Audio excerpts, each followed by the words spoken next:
Hey guys, hope you're doing all good. Got a bit of a silly small replay for you today, sent in by the legendary Stormrunner, who is in charge, of course, of the children of the old ones, the Lizardmen, up against Snap, Andrew, and his Skaven forces. So let's go through the build a little bit quickly, and it is a very interesting build, to say the least.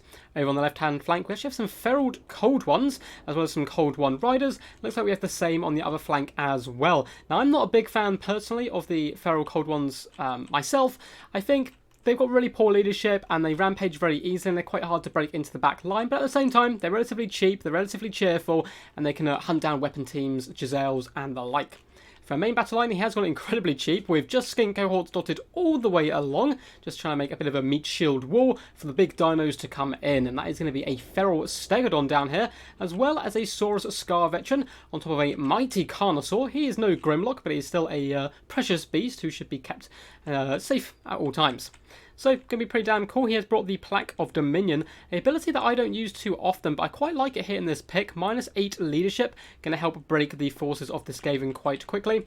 As I said earlier, we have a Feral Stegodon, and up in the skies, we have Chameleon Skinks on the hill, and Pterodon Riders with Fire Leech Bowlers in the back lines.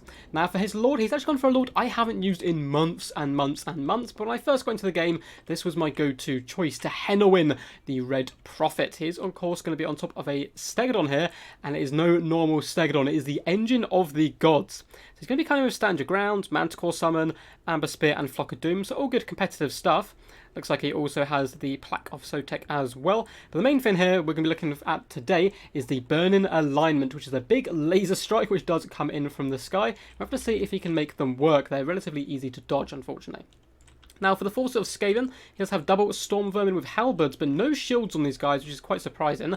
Has 2 on either flank here, and he's gone for a melee rush build, which I can see definitely working here. No Hell Pit Abomination, however, so frontline clan rats with shields, backed up by Plague Monk Sensor Bearers, as well as basic Plague Monks, dotted all along, and his entire build is going to be one big fist looking to punch its way straight into the face of that Lizardmen force. He does have Poison Wind, Globadiers, and Warp Fire Throwers in the centre pocket as well, going to be cobing their shots up and over this main line on top of the Saurus. Now, this build is clearly designed to kind of chew through Skinks and Saurus, a very wide Lizardman build, which he's not going to meet today, unfortunately for him.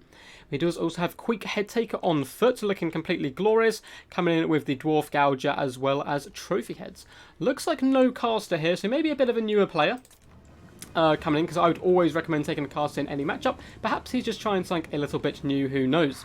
Chameleon Skinks are going to be focused down the Storm Vermin. Normally you'd want them on top of the Plague Monks, who do have very low armour, but at the same time, these guys aren't shielded, so if you can poison them, keep them away from the battle as long as possible, you're doing a good job. So the front line of Clan Rats does engage with the Skinks, and the Plague Monk Sentinels are going to try and saturate on top, but because they don't have much mass, they can't actually push through. So realistically, he needs to pull back his Clan Rats and allow the damage dealers to get in there. As you can see, these Skinks are holding back a ridiculous tide of Skaven filth, and up goes the Burning Alignment from the engine of the gods, and it is quite a ridiculous shot here. Coming right down the line, half health some Plague Monk Sensor Bearers, gets another unit of Plague Monks down to about a 1/5 of health, and it's still going. That one shot got over 200 kills. Looks like it was about 209 by the mighty Tehenowin, and the entire Skaven force gets obliterated in one powerful shot. That is going to leave Quick Head Taker fighting alone here, unfortunately, up against the Saurus Scar Veteran, as well as Tehenowin, who does have trophy heads popped on him, but his loyal bodyguard going to be consistently hunting down Quick where possible, and a nice Manticore Summon as well to help tag team as much as possible. Now, the Skaven forces, a lot of them have completely broken here. These Pterodons need to get busy and start hunting down troops, but in comes the cavalry to clear up the Warp Fire Throws and these other pesky units. Looks like over on this flank, a nicer pincer movement, so Cold Ones and Feral Cold Ones both coming in at the same time, clear out all these routing troops. And there's a little bit of a harassment on the back line, so it looks like some of the Storm Vermin did overchase Chameleon Skinks, a unit they're not going to be able to catch. So both the flanks of Halberds need to be much higher and tighter, and able to fend off these pesky Cold One Riders when they do emerge. So it looks like the mighty Quick is in the fight of his life here up against a Feral Manticore as well as a Saurus Scar Veteran, pulling him apart with easy efficiency here. He is currently terrified, and I do not blame him. I would certainly be terrified of these two beasties. He's down to just 600 health, and it looks like a very quick game overall.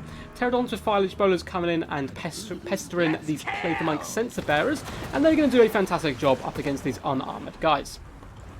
In the back lines, the Feral Cold Ones and Cold One Riders are feasting quite happily. Tehenwyn up to 223 kills, so not done too much since that burn in alignment, but, you know, it certainly paid for itself. And he actually has a second one in the bag as well, in case he needs to pop it down, you know, on Storm Vermin and the likes. But Army Losses is getting very close, despite the fact there is a ton of Storm Vermin still left alive. They're simply getting kited out by the much faster Skink Force. Chameleon Skinks poison them, while Skink Hordes simply chase off Clan Rats, getting fantastic value all round.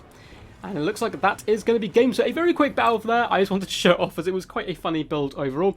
It was played on the live builds. Unfortunately, it is bugged on all these stats. But Tehenwyn, over 200 kills with one single shot, proving the mighty power of the Engine of the Gods if your opponent is not expecting it. Now, Snap Andrew will play to him. I think he might be a bit of a newer player. A few interesting choices. So no caster at all, I think, is a big misplay, and using the Storm Vermin just to kind of run and chase down Chameleon Skinks is certainly not going to any value. But at the same time, you can't blame him for being a bit panicked after that huge beam came down and just roasted so many elite troops. He paid for himself in one move, which is some pretty crazy stuff. So you do have to watch out for the burn alignment. It is still very powerful.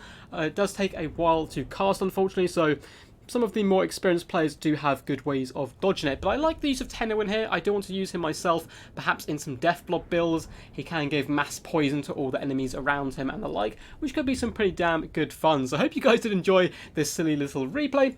If you did, please do give the video a big old thumbs up, and feel free to subscribe to the channel as we are slowly crawling towards our 1,000 subscriber goal. If you want to get involved and send me replays, feel free to join my Discord. There's a link just down below in the description, as well as a Patreon and donations link. Anyway guys, until next time, peace, and as always, hail the old ones and stay awesome.